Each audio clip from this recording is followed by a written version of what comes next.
Mrs. Roger, thanks for dropping by. Due to an unexpected change of circumstances, I'm not picking my daughter up today, so I've now got time on my hands that I didn't think I'd have.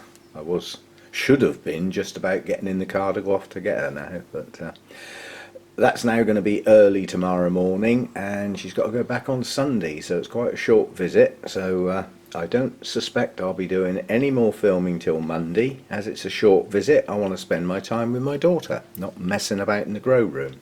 However, whereas I was going to leave my mounts until tomorrow morning, because she doesn't get up that early because of her work is ridiculous. She starts work at 4 in the morning and finishes sort of lunch times. So she takes advantage of having a bit of a lie-in when she comes down here, because she ain't got to get up so early. So I was going to do them tomorrow morning. I will now do them today. I was pointing at that. Lots of people still keep asking me about what I'm feeding. Well, this time of year, very little. The last time the mounts were done, they had a flush. The time before that, they had a normal feed, just the MSU feed at a relatively low level. And this time they're getting calcium nitrate. Unless I'm doing a pure water flush, I always try and make sure there's calcium in the feed of some sort. Now the MSU's got calcium in it. I do boost it in the growing season. I don't see much point this time of year because there's nothing much happening, and it has got a reasonable amount in it.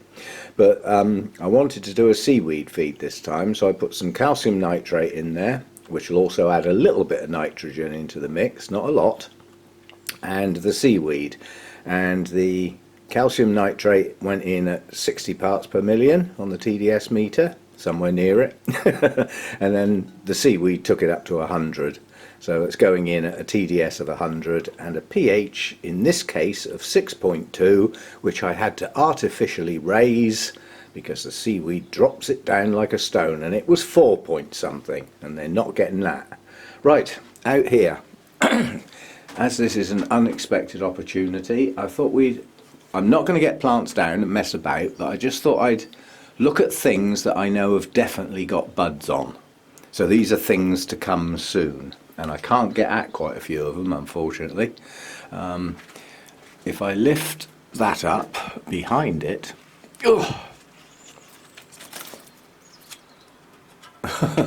if I can get there, is a massive great cattleya bud. I think that's in shot now, so that will be opening soon. So we will have that cattleya to come into bloom. There's another cattleya over the back. It's the tall cane near the glass with what looks like a dead sheath on it. That has actually got buds in it, so that will be coming out soon. Next to it is the Encyclia cordigera. That's got buds all over it. I think that's got 4, maybe 5 spikes, so we've got that one to come. Underneath here, on, where is it? It's got to be this one, hasn't it? Is it that one? Or is it that one over there? No, it's got to be this one. That's the latest growth. This is my, apple blossom, and that's got buds in that sheath, so that should come into bloom in the not too distant future. That's that one. Coming over here, nothing. Not a light. Not that's already out anyway. Stuff in bloom, yes, but buds I'm on about today. There isn't much else. This monster of a bulbophyllum down here should be putting some spikes up soon. It's got quite a few maturing new growths and some new ones starting, but that hasn't bloomed for quite a while, so we haven't got any yet that I can see, but there should be some spikes coming on that soon. That's the Elizabeth Ann Buckleberry, when it decides to bloom again. It's bloomed many times in the past, it's, you know, so we should see some on there, although I can't at the moment. Around here there is a job to get at that. Up the back there, that is my Dendrobium delicatum, and that has a spike forming on that right hand cane there, silhouetted I know, but that is a spike. That will be its first bloom. But I mean, that was bought as a single cane kiki. So I mean, and that, the Dendrobium delicatum, can grow into an absolute monster. You need a bucket for it eventually. An absolute monster. I think Ed's got one in his second greenhouse, which I think is at his lady friend's house rather than his own house. But there's an absolute monster in there. And there's a couple in the Orchid Society that, you know, if you think that pot with that brassica is big, that's nothing. They do grow to a massive size. Now, coming over here, there's nothing over there in bud at the moment. Over here, we've got the that manky looking cane up there is the latest cane on my... Trust me to do this in a hurry. My brain's just not with it at the moment. I was about to get in the car. That is my Nesta, Dendrobium Nesta. The buds are forming all along that cane. And over the other side here is my Anosmum. And that's got buds showing all along the length of the cane. Those two go together really. They're quite similar. Nesta's got an osmum in it as a parent anyway, as a parent. I might just about be able to reach that one down. Whether I can get it out or not, I don't know. It's not coming down to be watered, unfortunately, because it's resting. But this Nobly here, we had a look at it a while ago. This hasn't bloomed for me before, it was a gift. And this has got nubbins forming on that cane there, which is obvious. And I've just noticed that cane up the back, the one with the blue stain on it, which I think was a slug pellet that got wet. That was before I got it. There's at least one nubbin showing on that cane. So that is going to bloom, so we'll get to see what that looks like. Over in amongst here we've got this little tiny Latoria type here. Its bud is getting bigger. That was just a piece that Lynn gave me. I believe that is Aberrans. But at least I'll get to see the bloom. They're going to be tiny, looking at the size of that, and in this case only one. But I mean, that's still trying to get established. I mean, that's only a recent acquisition and hasn't long been put on that mount. That's that one. No buds on Vanders. My other Nobly, the Prima Donna, that's got, the nubbins are now taking shape. So you can actually see the buds coming now in various places, most buried up in the shrubbery and the greenery here, but that's going to bloom. This Nobly here with the giant canes from last year, there's not a sign of a bud on that yet. And that's odd. This is your time. But then that one was in bloom when I got it mid-season. So these two canes are out of season really, and although they've matured up to the full length, they certainly haven't got the same girth as the previous two canes lurking behind. Nonetheless, they still should bloom, but they're just going to be late, I think, because they didn't start growing until the middle of the season instead of at the start of the season. And they have grown on a bit into the winter, so they're going to be late. But nonetheless, it should bloom. No reason why it shouldn't. What else? There was something else up here lurking. Nope. Nope. There's nothing down on the front down here. None of the Masdevallias or any of the cooler, shadier types have got buds on at the moment. There's one Sarcochilus with a bud, or with a spike, forming, which is my only species. This is Hartmannii, and that's got a tiny little spike forming. I don't know how big that's going to get. Now this has just been repotted. We looked at it a while ago and I said this is far too high in the pot, and if it's ever going to start growing from the base, I think it needs to go in a bit deeper. So it went in a bit deeper, and I've just noticed as it's a recent repot, that needs watering. So we'll leave that out. It's because it's in new bark. The other two certainly don't need watering. You know, they were done in the last round, so nothing there. I don't think there's anything coming on down here at the moment. No. So as far as buds are concerned, I think that's about it. but there are expectations. I suspect my Jenkinsii and possibly my Lindleyi, or aggregatum as most people call it. I suspect that one will bloom. The Jenkinsii will, but there's no sign of spikes yet. But they should be, given that they're resting, I don't take them down to look at them very often and water them. They got watered in the last round, so they won't come down again now, probably till practically February, and maybe there'll be some signs of some spikes then. Maybe, and maybe not. Yeah, so that's about it with the things to come. It doesn't sound like much, but it's going to be followed. Oh, I forgot the Kuniko has a new little cluster showing. Just the one at the moment, so we'll have that nice deep purple again. The Glomeratum hung in there for a long time, but it is finally going. And it's just it saved its bacon by these blooms lasting a long time. I mean, they're gone now, and these are going fast.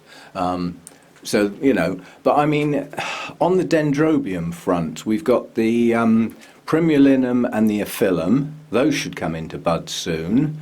My Hercoglossum and my Friedrichianum are late, so that I'm not expecting anything from them yet.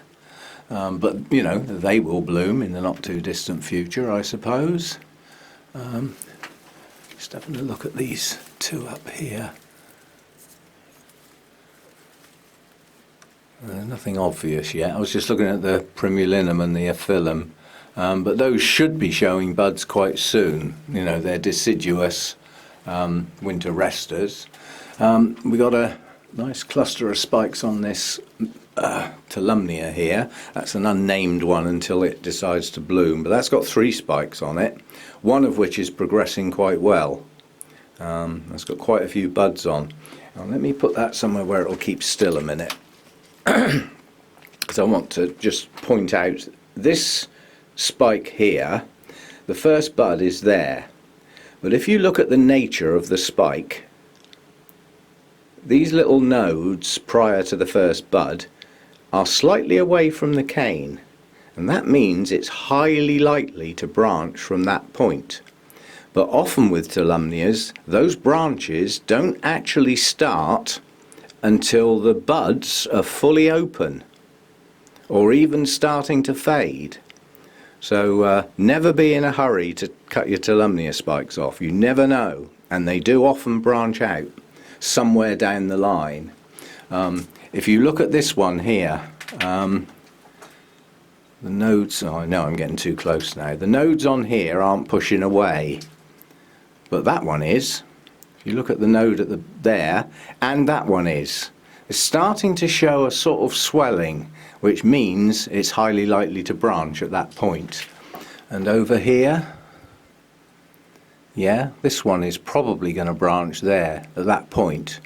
The first branch normally comes just below the first bud, again here where my finger is. That looks like that's, now this one's already branching. You see the node immediately below the first bloom has already branched, and it looks like it's going to branch. It's already branching there as well. So as I said, never be in a hurry to cut those spikes off. Oh, and we've got this silly thing down here as well. This is the Rhynchostylus gigantea. Where that spike's going to end up, I really don't know. It's not a very good spike at best of times. That should have, well over a dozen buds on it for a decent spike on a plant that size, but it's not going to do it, so we can't wish it.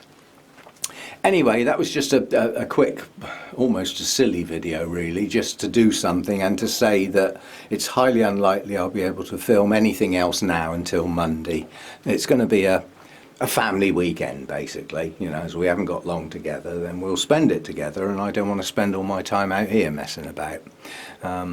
We've still got some buds to come on this this little Phalaenopsis type. They're tucked up, they're buried in the back there. There's a couple more buds to come out there.